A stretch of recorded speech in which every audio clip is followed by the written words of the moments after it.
पता है बहुत देर हो चुकी है, लेकिन आपको एक चीज़ बता दूं कि शायद आपसे लंबा मैं जाने वाला है। मैं सेंट्रल में रहता हूँ, भांडुप में। अभी आप बोलोगे कि आप गाड़ी लेके जाओगे, हमको तो रिक्शा वगैरह पकड़नी है। तो कुछ साल पहले हमने भी यही काम किया था। रिक्शा मिलती नहीं थी तो गाली देते थे, यार अभी जाते समय तो मिले। तो ये सारा चीज़ है ना, बदलाव के कारण होता है। माई सेल्फ विलास कदम। मुझे एक चीज़ पता है, शायद मेरे बात करने से जिनका डिसीजन अभी तक बना नहीं उनका डिसीजन हो सकता है। तो आपको वो डिसीजन बनाने के लिए यहाँ पे रुकना है। और मैं आपको बता दूं कि मुझे पता है कि तकलीफ क्या होती है। मतलब घर लेट पहुंचूंगा या पहुंचूंगी, घर वाले कुछ बोलेंगे, तो आज सह लेना। इसलिए सहना, एक बार सहना है। और एक बार अगर डिसीजन लिया तो जिंदगी में बदलाव होने वाला, ये पक्का बात है। बहुत सारे महानुभाव बहुत सारी चीजें बताई, उनके उनके अनुभव बताए। आपको यहाँ पे आके ये यकीन करना होगा कि इतने सारे बोल रहे तो कुछ न कुछ उसमें पक्का होगा। उसी तरह मैं भी यहाँ पे आपके जैसे बैठा था कुछ साल पहले, लगभग लगभग 10 साल होने को आए यहाँ पे। और उसके पहले मैं नौकरी करता था बेस्ट में। आप बेस्ट जानते हो ना, बाहर बसें चलती है। तो नौकरी थी बेस्ट में, अच्छी खासी जॉब थी, 2 वक्त की रोटी एकदम आराम से मिलती थी, कुछ करने की जरूरत नहीं। जैसे कि बाकी के आम लोग थे वैसा मैं भी था। सैटरडे के बाद है ना हाफ डे होता था तो आराम करते थे, संडे को पूरा दिन आराम करते थे और सोमवार को वापिस चलते थे वो 2 वक्त की रोटी के लिए। तो फिर ख्याल आया घर में कि यार अपना एक घर होना चाहिए। तो मैंने एक घर खरीदा भांडुप में। और वो घर खरीदने के बाद मालूम पड़ा कि ये खाली में मैंने ले लिया, ये झंझट नहीं पालनी चाहिए। किन किन लोगों को लगता है कि मुंबई जैसे शहर में अपना घर होना चाहिए, खुद का? लगता है ना, मुझे भी लगा था। और मैंने जैसे ही ले लिया, मैंने 15 लाख का घर था उस वक्त, और LIC हाउसिंग फाइनेंस का 11 लाख का कर्जा लेना पड़ा। 2 लाख रुपया मेरा जो नौकरी में बचा हुआ पैसा था वो मैंने बचत किया था, वो रखा। और 2 लाख के लिए बीवी को रिक्वेस्ट किया, तेरे अगर गहने हम बेच डालेंगे तो 2 लाख खड़े होंगे तो अपना घर बनेगा। वो भी बेचारी ढांसे में आ गई, उसने दे दिया जितना जेवरत था घर के खातिर। तो एक सपना था अपना, वो सपना पूरा हो गया। लेकिन अगले महीने से मुझे प्रॉब्लम आनी चालू हुई, क्योंकि मेरे हाथ में जो सैलरी आती थी वो 24,000 की लगभग, और 11,000 रुपया EMI में जाता था। तो बचे हुए लगभग 13,000 में जो घर 20,000 में चलता था वो चल नहीं पा रहा था। 5-6 महीने मेरी बीवी ने कोशिश किया बहुत सारा, और 6वें महीने में मेरे हाथ में सैलरी थी, बोली कि तुम ही चलाना इसके आगे। आपके घर में ऐसा होता नहीं होगा, लेकिन वो खिटपिट की वजह से ना, वो खिटपिट ना हो इसलिए मैंने सोचा कि कुछ ना कुछ और करना चाहिए हमें। मेरे पास समय है, संडे का समय है, शाम का समय है। मैंने जॉब किया, पार्ट टाइम ड्राइवर का जॉब किया। उसके बाद मैंने देखा कि पैसा बहुत कम मिलता है और मेहनत बहुत है। मेहनत मतलब समय जाता है, मेहनत कुछ भी नहीं था। मैं गाड़ी चलाता था शिवाजी पार्क से लेके माहिम तक, एक डॉक्टर को छोड़ता था, फिर वो डॉक्टर अपने डिस्पेंसरी में बैठती थी, फिर उसको लेके आता था, घर छोड़ता था, फिर मैं भांडुप जाता था। 2,000 रुपया सैलरी मिलता था, वो 3-4 घंटे का। गाड़ी तो बस 2 किलोमीटर चलानी थी जाते समय आते समय। लेकिन मुझे वो तकलीफ हुआ कि मैं रात को 11 बजे घर पहुंचता था और उसके बाद सुबह उठ के मुझे काम पे जाना था।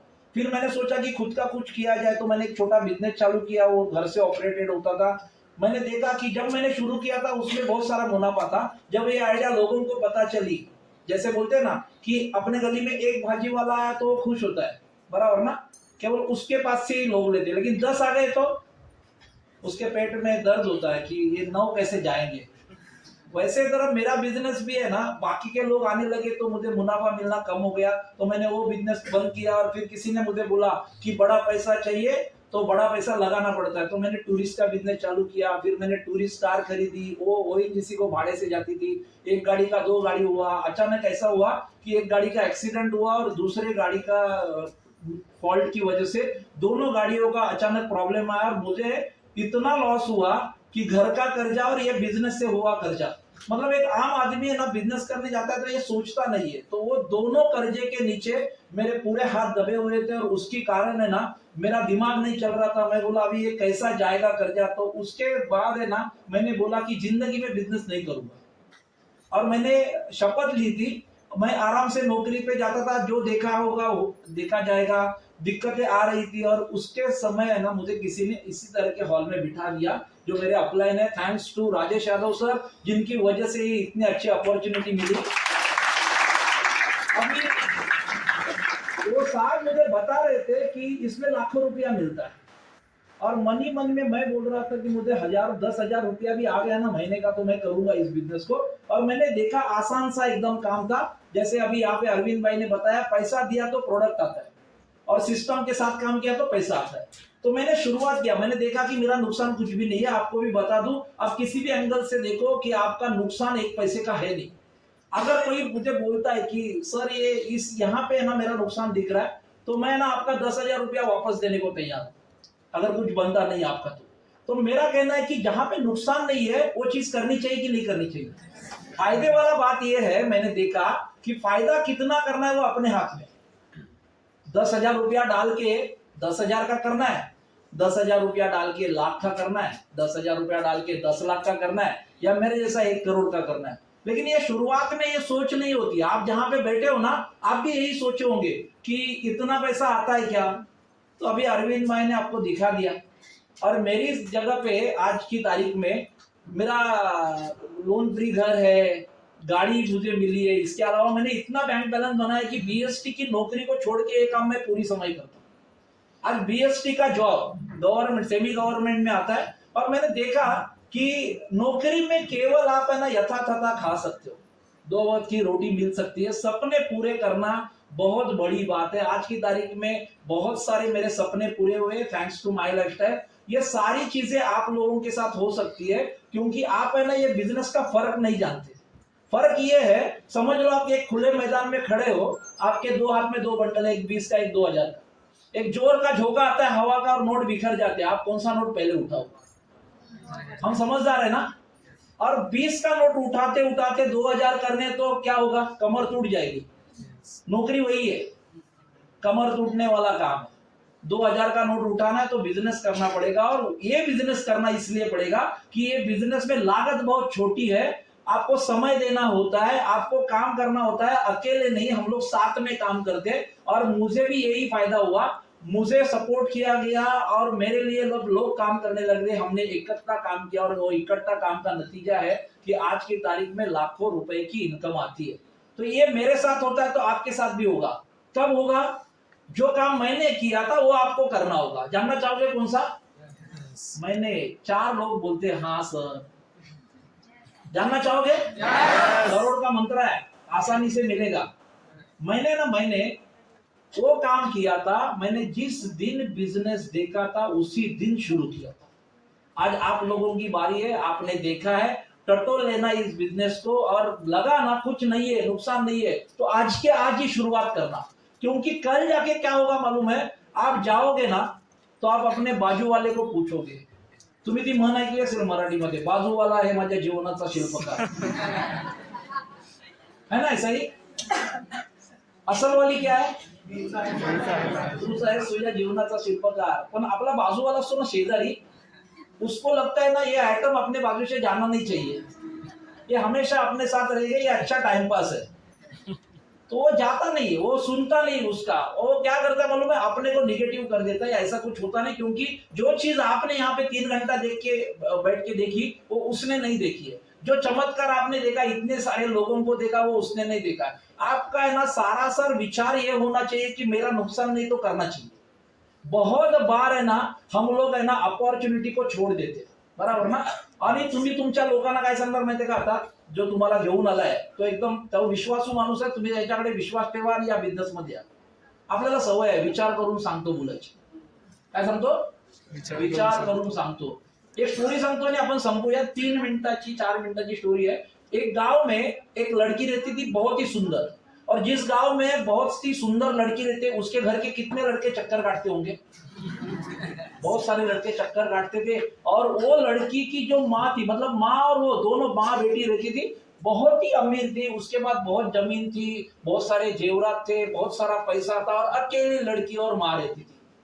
उनके बाजू में एक बड़ा ही सुशील संस्कारी लड़का रहता था, उनका नेबर, और वो लड़का है ना हमेशा ये माँ बेटी को मदद करता था। और ये मदद करने का उसको संस्कार दे करके वो हमेशा कुछ भी काम रहे तो उनका काम करता था। और बाकी के लोग हैं उनको जो होता था कि यार ये लड़की के साथ शादी हो जाए ना अपना, तो अपना जिंदगी जिंगा लगा, ऐसा सब लोग सोचते थे। एक दिन अचानक उस लड़की के माँ ने, वो जो संस्कारी लड़का था जो मदद करता था, उसको पूछ लिया। क्या पूछ लिया? क्या तू मेरे बेटी के साथ शादी करेगा? अभी इसके तो भाग खुल गए, पूरा दुनिया जिसके पीछे वो अपने पीछे। वो ऐसा बोलती है, लेकिन है ना उसके मन में ना सवाल आया, मैं ही क्यों, इतना सारा है।